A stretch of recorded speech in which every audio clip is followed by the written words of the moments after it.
En Rusia, de todas formas, empieza a crecer una rebelión contra Vladimir Putin exigiendo que termine la guerra contra Ucrania. De lo contrario, a Rusia le espera una explosión social que el Kremlin no podrá controlar.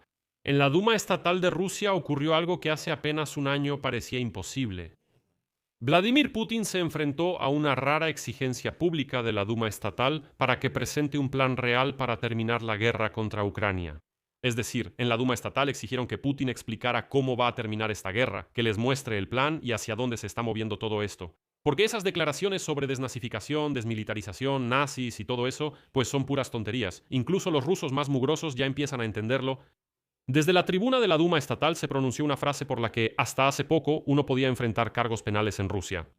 El país está al borde de una explosión social. La gente necesita ver un plan claro para terminar la guerra, porque nadie entiende nada. ¿A dónde está llevando Vladimir Putin a Rusia? Eso es lo que empezaron a decir desde la tribuna de la Duma estatal. Vamos a analizarlo. Me llamo Alexei Pechi. Antes de que empecemos, les pido que se suscriban al canal, den like y escriban cualquier comentario. Entonces, hoy en la Duma estatal de la Federación Rusa, el diputado del Partido Comunista, Vyacheslav Markayev, exigió públicamente a Vladimir Putin que presente un plan real para terminar la guerra contra Ucrania. En su discurso, él enumeró todo lo que está carcomiendo a Rusia desde adentro: los escándalos de corrupción, la oligarquía, la pérdida, como él mismo dijo, de la parte más activa y reproductivamente capaz de la población. Bueno, se refiere a esos rusos comunes que murieron en la guerra contra Ucrania, que por alguna razón fueron a pelear, y al final murieron en la sagrada tierra ucraniana, y sus restos todavía están ahí, pudriéndose, a nadie le importan. Aquí el diputado del Partido Comunista dice que esa era la parte más activa y reproductivamente capaz de la población que Rusia perdió. Bueno, en principio no da lástima. Así es. Bueno, Россия потеряла. Y dice que hay un gran problema con los ataques de drones ucranianos y que no hay que fingir que todo está bien.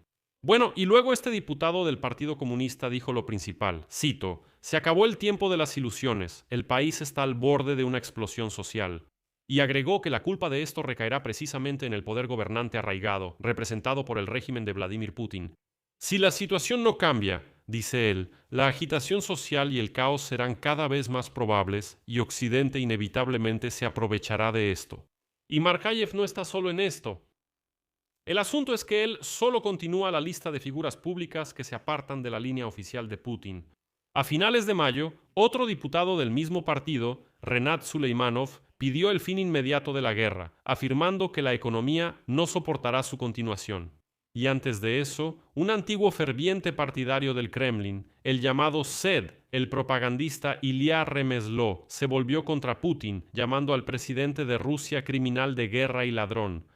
Y cuando esas voces empiezan a escucharse en la Duma estatal, ya no es una casualidad, es un síntoma claro de cambios en la sociedad. Y de repente, el propio Vladimir Putin empezó a reconocer los problemas. Es decir, él entiende que realmente hay tensión en la sociedad. Y ya no se puede contarles cuentos de victorias a los rusos mugrosos. Putin reconoció que el ejército ruso no avanza tan rápido como le gustaría, pero aún así, cada día avanza poco a poco en el frente. A continuación, una cita del enano calvo y apestoso Vladimir Putin. Todo nos está saliendo bien. No avanzamos tan rápido como nos gustaría, pero aún así seguimos adelante cada día. Poco a poco ponemos bajo control nuestros territorios. Así será. Lo lograremos. Nadie debería tener dudas sobre esto. O sea, él dice que no debería haber dudas, y unos cientos más de Ivanes rusos morirán en la guerra contra Ucrania. Bueno, y tal vez lleguemos a algo, pero como vemos, sí hay dudas. Pero aquí surge la pregunta: ¿por qué se están resquebrajando los cimientos del régimen de Putin? ¿De dónde vienen esas voces? Bueno, en primer lugar, porque la economía de la Federación Rusa está entrando en picada. El crecimiento prácticamente se ha detenido, la inflación sigue siendo alta y los ataques ucranianos a las refinerías y terminales de petróleo realmente han recortado seriamente el presupuesto de Moscú. El asunto es que, según datos oficiales, la producción de petróleo ha caído a su nivel más bajo en 16 años. Las cifras del gasto militar son alarmantes incluso para el propio Kremlin. A principios de 2026, los gastos militares aumentaron más del 30% año con año y alcanzaron 46% de todos los gastos presupuestarios. Y en comparación con los ingresos del presupuesto de la Federación Rusa, la situación es aún más dura. De enero a marzo, los gastos militares fueron equivalentes a 2/3 de los ingresos presupuestarios de Rusia. Es decir, de hecho, cada segundo rublo del presupuesto federal se destina a la guerra. Solo escuchen, 2/3 de los ingresos presupuestarios se destinan a la guerra. 2/3. No es. El 30% son 2/3. Pero ya están llegando señales de pánico desde la propia cima del sistema financiero. Canales rusos independientes, citando fuentes, afirman que la jefa del Banco Central de la Federación Rusa, Elvira Nabiulina, le dio un ultimátum a Putin. Nabiulina поставила Путину ультиматум. Terminará su mandato solo si el Kremlin no cierra las fronteras y no impone la ley marcial. Dicen que, si eso sucede, la economía colapsará por completo y ella no quiere participar en eso. Según el canal, podemos explicar, supuestamente Nabiulina planea irse pronto. Y esta semana, ella y sus adjuntos ni siquiera asistieron a la reunión con Putin y los ministros sobre las tasas. Y, como pueden imaginar, cuando la directora del Banco Central se distancia de la figura principal, es decir, de Vladimir Putin, no se trata de una disputa técnica, es política real. O sea, ella entiende que todo se está yendo al fondo y está intentando escapar de este barco que se hunde, pero no la dejan irse. Y también están cayendo los principales índices de popularidad. El Bet-Sion estatal esta semana deja de publicar el índice abierto de confianza en Putin, porque ha caído al mínimo desde el inicio de la guerra a gran escala. A principios de abril, solo el 29,5% de los rusos mencionaron al presidente Vladimir Putin entre los políticos en quienes confían. Después de eso, la publicación de las encuestas se suspendió misteriosamente. Y dicen, ¿para qué necesitan eso? ¿Se imaginan? Simplemente les dicen a los rusos, no vamos a luchar contra el hecho de que los índices de popularidad están bajando. ¿Para qué? ¿Para qué Putin haría algo por los rusos mugrientos? Mejor quitemos esas calificaciones y ya. ¿Qué importa cuántos confían o no confían en Putin? Esto es Rusia, es una manada salvaje. ¿Qué importa?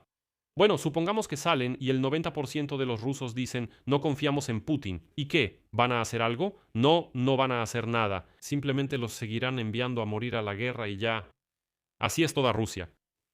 Y aquí es donde entra en escena la inteligencia ucraniana con su carta fuerte.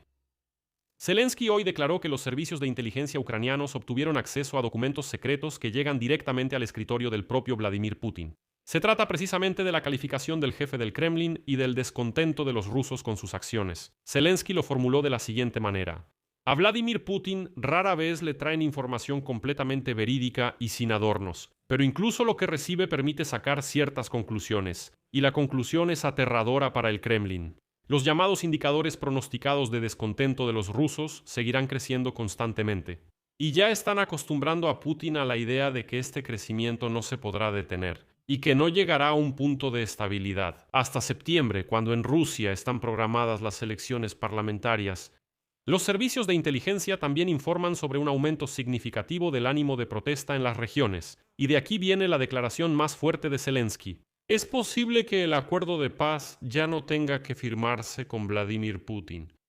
¿Cambia la propia guerra con esto? Bueno, por ejemplo, The Times escribe que sí, está cambiando. Se vislumbra un punto de inflexión, aunque con reservas.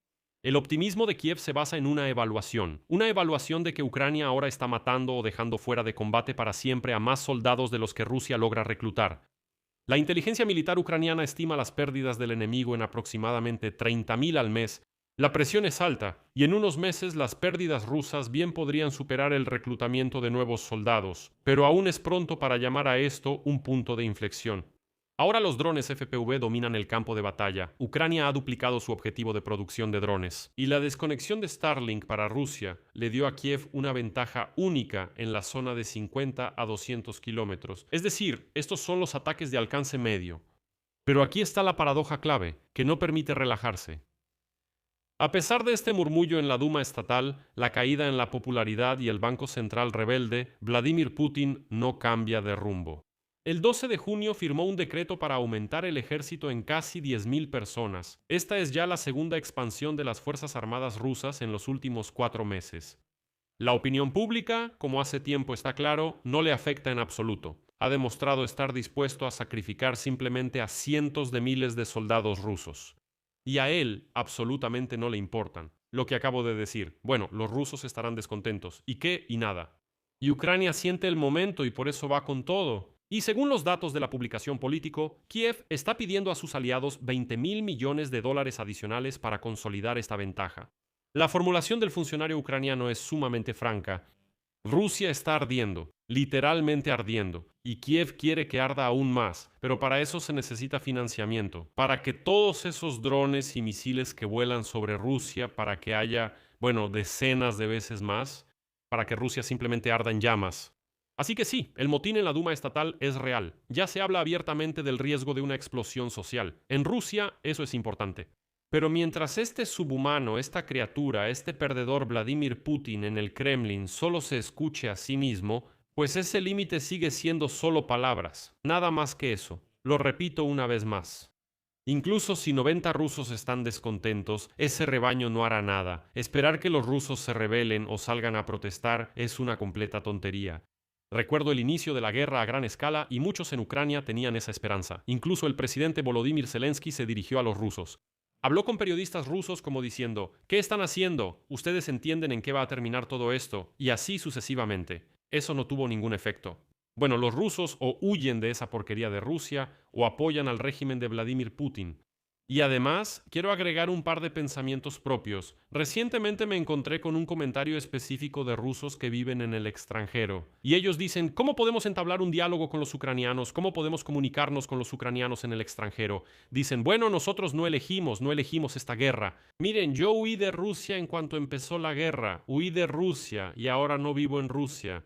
Por eso yo no soy putinista. Yo no tengo nada que ver con esto. Esta no es mi guerra. Todo eso es una tontería. En respuesta a esto, la primera pregunta que me surge es, ¿por qué y para qué los rusos quieren tanto comunicarse con los ucranianos en el extranjero? ¿Para qué? Bueno, objetivamente son más, simplemente en cantidad son más, incluso como pueden ver en su propio cuento. Cáscaras, no se metan con los ucranianos. Durante años esos rusos han estado diciendo que somos hermanos, que somos amigos, déjenos en paz, simplemente déjenos en paz. Simplemente déjenos en paz a los ucranianos y ya, no necesitamos su amistad, no necesitamos nada de ustedes. El segundo punto es cuando los rusos dicen que no eligieron esta guerra. Escuchen, durante 20 años antes de la guerra a gran escala, ustedes eligieron a Vladimir Putin.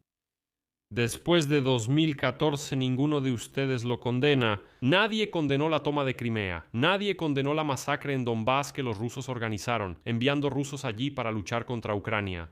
Ninguno de ustedes le exigió a Vladimir Putin en las protestas que dejara en paz a Ucrania. Nadie hizo nada para prevenir esta guerra. Y huyeron de Rusia al comienzo de la guerra a gran escala solo para salvar su propio pellejo, solo para salvar su trasero, nada más. En realidad, nada más que eso. Si les dieran la garantía de que pueden vivir tranquilos en Rusia, que no los van a movilizar, que no los van a multar, que no los van a molestar. Sí, nadie habría huido a ningún lado, así que no hace falta. Todo eso es una mentira total que los rusos en el extranjero intentan difundir y engañar a los ucranianos. Y los que se fueron dicen, nosotros somos buenos, nosotros no somos así. De todos modos, Putin lleva 26 años en el poder. ¿Acaso no eligieron esto durante 26 años o qué? Escriban su opinión, sus pensamientos en los comentarios debajo de este episodio. Y los ucranianos, sé que los rusos, lamentablemente para mí, los rusos mugrosos, de todos modos, se meten y ven estos episodios. Tengo una pregunta para ustedes. ¿Para qué? ¿Qué quieren aquí? Mi consejo para ustedes. Agarren sus cosas y váyanse de aquí. Hoy estoy sensible, pero voy a decir todo lo que pienso y como realmente lo pienso, aquí voy a dejar puntos suspensivos. Su opinión, sus conclusiones, como siempre, escríbanlas en los comentarios debajo de este episodio. Si quieren apoyar el trabajo de este canal de YouTube, pueden hacerlo con cualquier donación. A través de los enlaces y datos en la descripción de este café, ahí están Buy Me a Coffee y Patreon. Incluso hay enlaces a billeteras de criptomonedas, datos bancarios, en fin, elijan lo que les sea más conveniente. Estaré agradecido por cualquier apoyo que me den, eso es todo. Cuídense, hasta luego a todos.